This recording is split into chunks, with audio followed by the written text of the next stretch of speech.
Well, while some Nigerians are opposed to the proposed 8,000 naira per month to 12 million poor and vulnerable households plan for different reasons, in contrast, others are genuinely curious about how people experiencing poverty will be identified and how to ensure that the cash transfers will go to the identified and intended beneficiaries, not elsewhere.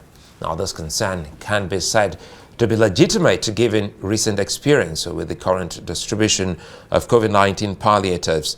Nigeria, as it stands, is a low-trust society, and people did not know about the existence of a reliable database of poor people in the country and how it was put together. The onus is on the government and its relevant agencies to always ensure effective communication and adequate transparency and accountability. As of the last count, the NSR, that's the National Social Register, covers 748 of the 774 local government areas in Nigeria, 174,406 communities, 15.67 million households, and 62.69 million individuals. Now, the 15.67 million households covered so far represent the poorest of the poor. Not all of the poor in the country, so the poorest of the poor. So NASCO, that's the acronym for the body, and its state counterparts will need to stop winking in the dark and speak up. They need to showcase their work and show their workings, and that's why they're here. So like all databases, the National Social Register indeed will have room for improvement, including the need for regular reviews and updates. It's possible that there are deviations between the social register's process in principle and in practice. To shed more light on the controversial National Social Register, Kabir Adamu is my guest. He's the National Coordinator of the National Social Safety Nets Coordinating Office. Good to see you, and thanks for your time. It's a pleasure to be here. First, speak to us about this register, NSR for short, National Social Register. Thank you very much. The National Social Register itself, it's an outcome of tools, to identify poor and vulnerable households. But it started in 2016 when the Nigerian government came into power, the last administration. Then Nigeria was considered to be poverty capital of the world, and they needed to do something. So they deployed two instruments. One was the National Social National Social Protection Policy, which is a guidebook for the minimum guarantees that establish minimum guarantees for poor and vulnerable people in Nigeria, and also provide schemes that should support those individuals. The second one was the National Social Safety Net Project, which was deployed to identify poor and vulnerable households, and the second thing is to provide them with cash transfers to support individuals that are in those. The primary objective is to support individuals that not to fall into the pit, of poverty, and the second one is for those that are already in the pit, to create a ladder for them to climb out of poverty. The National Social Register itself, like I said earlier, is an outcome of tools to identify poor and vulnerable households and their socioeconomic profile, and to support poor interventions in an integrated way. It starts with geographic mapping, which is basically based on the National Living Standards Survey, which is a product of NBS, Nigerian Bureau of Statistics. And we use that for mapping and the geographies of poor. And then we do what is called community targeting. The community-based targeting basically is to allow individuals that are poor to be identified at community level. It starts with a sensitization and engagement process whereby community leaders are sensitized, and then they bring together community members, and we divide them into 3 groups or more. The groups are men, women, and younger people. And then, of course, a third group could be people that will ordinarily not be identified as indigenous to those communities and might not be identified in that community. And might not be so identified in that community. So those individuals are the ones that are identified. We ask the community to define what poverty means to them in their own context. Once they do that, we'll ask them to identify individuals that fit that profile of the poor. And they do that in those 3 groups. Once they do that, we bring it into plenary, and then we harmonize the list, and it becomes the list that is the list of that community, the list of individuals in that community that are poor. That's just the first step. The second step now involves enumeration. The enumeration basically looks at 5 variables or attributes: locational information, demographic information, socioeconomic information, assets, and then dwelling characteristics. These are critical and very important to be able to divide the people. They identify the poorest of the poor so that those ones can receive support. But even the poor, among those 5 variables have 138 data features that must be fulfilled for you to come into the National Social Register. And this process is done at state level. And it is actually, the office is called the State Operation Coordinating Unit at the state level, who is established under the Ministry of Budget and Planning in every state. And they are the ones that carry it out with local government desk officers in the Community Development Department, and then they also are the ones that establish the budget, the community-based targeting team. So it's first a register of the poor and vulnerable at the state level, owned by the state government. Owned by the state government. Owned by the state government and aggregated at the national level to form the National Social Register. So it's first a state register, state social register, before it is a second, a National Social Register. But what is important is the fact that from 2016, Nigeria has generated a database that is one of the best, one of the most renowned in the world, of its own poor and vulnerable in life. And you can now carry out interventions directed at these individuals because they are known in flesh and blood. It's a database that helps you resource, implement policies, resource and target effectively resources, target effectively these individuals, and also be more efficient in targeting in the poor and vulnerable across the country. And then also, part of the work that we do in terms of the identification process is also conducting what is called community profiling. Community profiling basically identifies the social infrastructure in that community and also goes to the root of why these people are poor.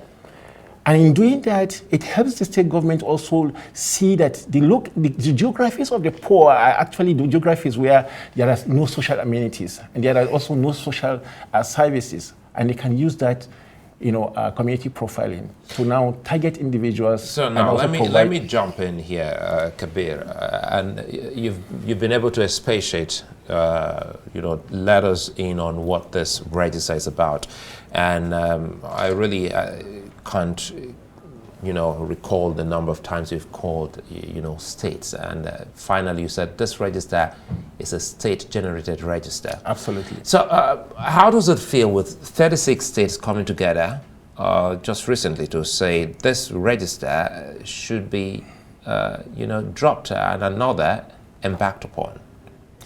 I don't think they said drop. I think it's more a question of we want to test the integrity of this register. And it's fair to a new administration that is just coming in to want to test the integrity of the register so that they can trust it and then also utilize it. Well, we're talking about a government of the same political party and a government whereby some of these people, I spoke with Governor Kaduna State recently, Governor Obasani, who's also an APC member, who's also taken over from an APC government. Yeah. So on what basis, how does it come to you as a national coordinator that these states that you worked with are now saying, even though we've always said that government is continuum, so how is it that they now have said that the work done by the states and your office is something that shouldn't be implemented in disbursing monies meant for the poor of the poor? So, like I said, the question is, the person that you also mentioned is also a new governor. But in that state, also in Kaduna State, the last administration directed all social developments to be to be implemented using the National Social Register.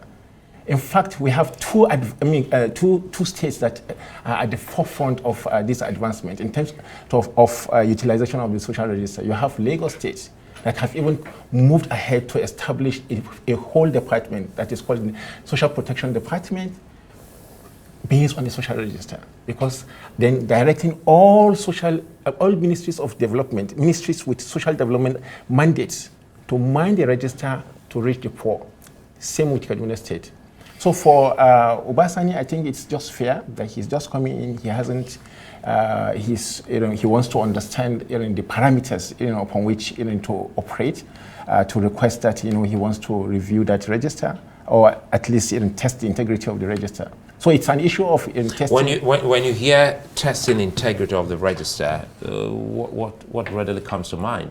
So the first thing will be, do the people exist? Are they in the locations where we say they are? And then also, can we use this register? For what developments can we use this register? This register is not just for cash transfer. It actually can be utilized because it captures households. Now, let me just tell you something interesting. The Nigeria population is about 200 million. The household size in Nigeria is about 5. If you hit that against the population of Nigeria, you have 40 million households. 40.1% of those households are living below the poverty line of $1.90. So you have 17 million households that you need. It's easier to use the register and this database. You have the experience, or the field experience, and monies were spent in compiling this. Sure. So in trying to test the integrity of the register, will money be spent again? Well, not really. It's just going to be a random sampling of communities, across households to see. But people will be deployed. People will be deployed. So there'll be budget for that. There will be budget for that, but it's adequate. I mean, it's necessary to do that so that you can. Because if your office is sure and is sure of this, and the Federal Ministry of Humanitarian Affairs also, which is the umbrella, is so sure about this register, and we're still speaking of the same government, they should be able to write categorically and speak and say, look, wait a minute, we're talking about a country that is running on life support, so to speak. So how is it that you want to drop this and say you want to venture into an integrity test of the register that will also mean that you'll be spending some money again to re-authenticate? Like I said, it's not the full value of the database that is going to be authenticated. It's just a sample. And of course, a random sample of a few hundreds here and there to test. Once this was done in Zamfara State when the last administration, in Zamfara State came into power, and he insisted that he wanted to test the register, and he sent his speaker, deputy governor, and then chief of staff back into their communities. They went into their communities and came back and told him that, gave the register a clean bill of health, and it was utilized subsequently. Well, that's Zamfara. I also had, Aisha Wazir Umar here. She was on the show, and she said in some places like Borno State, it was almost impossible for you to get into those areas where insurgency have really touched. Perhaps those places can have a revisit. Yeah, absolutely. And she's right in terms of the fact that, during the insurgency, even the National Living Standards Survey has no Borno State on the database.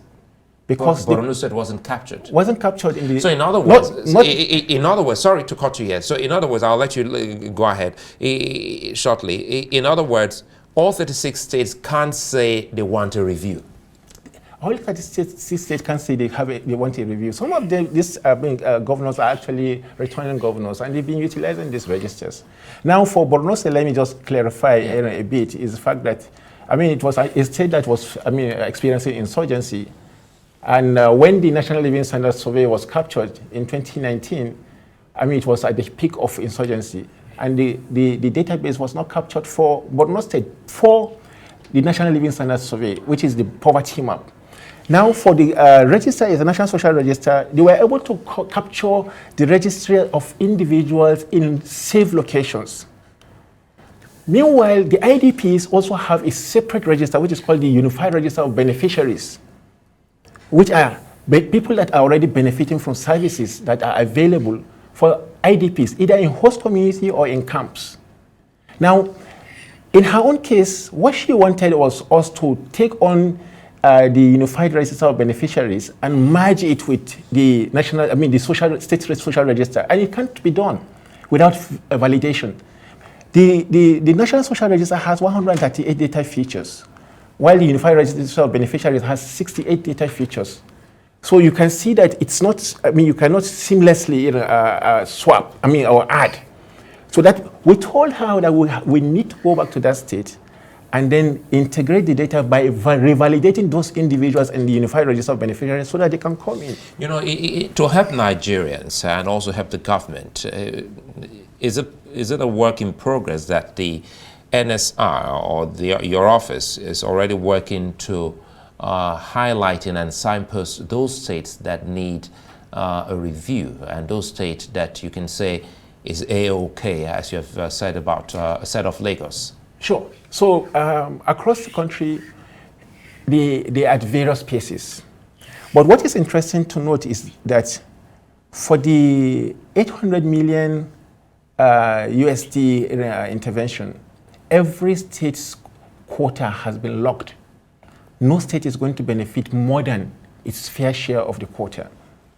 In which case, if your quota is still less than, what is in the register is less than what is in the quota for urban and rural dwellers, then we have an opportunity to go back into the field and then capture more people or update the register, and then so that your state can benefit.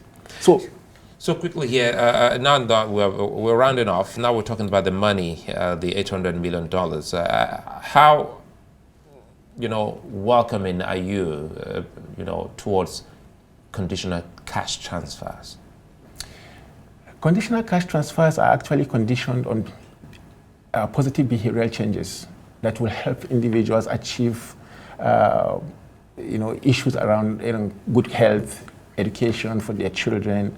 There are actually things related to Human Development Index and also livelihood, and it helps them to improve on, attitudes to ensure that, they attain the positive behavior that government wants them to achieve. How easy is auditing? Very easy, because you have the list of those that are benefiting, and also the track of, you can match against the main body of the register, which is the National Social Register. Once the National Cash Transfer Office mines from the National Social Register, and they provide cash transfers to these individuals, they go into what is called the Beneficiary Register, which is a subset of the National Social Register. Now, what I see people complain about is coverage levels.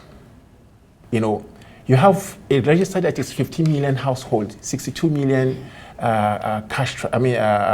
strong, but you have a cash transfer that is just about 2 million, giving 2 million. That means 30 million aren't receiving cash transfer. It has to, it's a dynamics around what resources is available. And that's why we also use what is called the deciles. That means 10 percentiles of the poor, ranking them across percentiles, so that the poorest of the poor are the ones, based on the resources available, are the ones that are able to access those resources. Still about auditing, has there been, cases where monies went missing? Well, not cases where money haven't gone missing, and there has been audits. We also have had what is called, we have had to commission an audit to identify individuals that were missing in the register who were paid. And the audit report came back, we were able to identify those individuals. And I don't want to mention the names of the firm that did that, but you see, what we have is a complementary system whereby you have the cash transfer office and you have the social registry, and they don't mix. And once we discovered that there were a few individuals that were missing in terms of the match, because once they pay, they have to match back against the social register to see that they're the same individuals that were released to them that they have paid. We commissioned an audit, and it came back with a clean bill of health. Those that couldn't be found are actually those that moved from cases the of death and the money is returned? Cases of death and money, yeah, well, not money returned per se, but the payments weren't made to any individual that wasn't seen, basically. Well, I think this conversation will continue, and it's good to think that your office is making clarity on some of these key issues. Now we know that not all 36 states will need that review, and Borno State also specifically will be needing to get a visit from your office to get the enumeration done again. Kabir Abdullahi, National Coordinator, National Social Safety Nets, many thanks for speaking with us tonight. Thank you so much.